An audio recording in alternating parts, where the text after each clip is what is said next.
Hey guys, Mr. Fox here. So this is just a quick introduction video of what the JungleCAD Club is.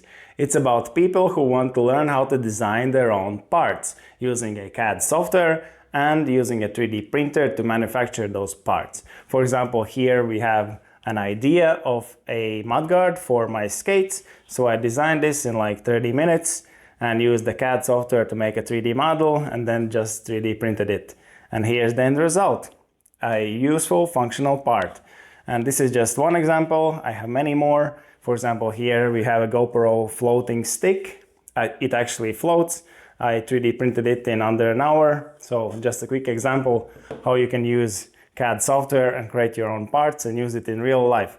So if you're interested in that and if you want to learn how to use the software, how to use the 3D printer and just learn about product design and prototyping in general, then join the club and I will see you inside. See ya.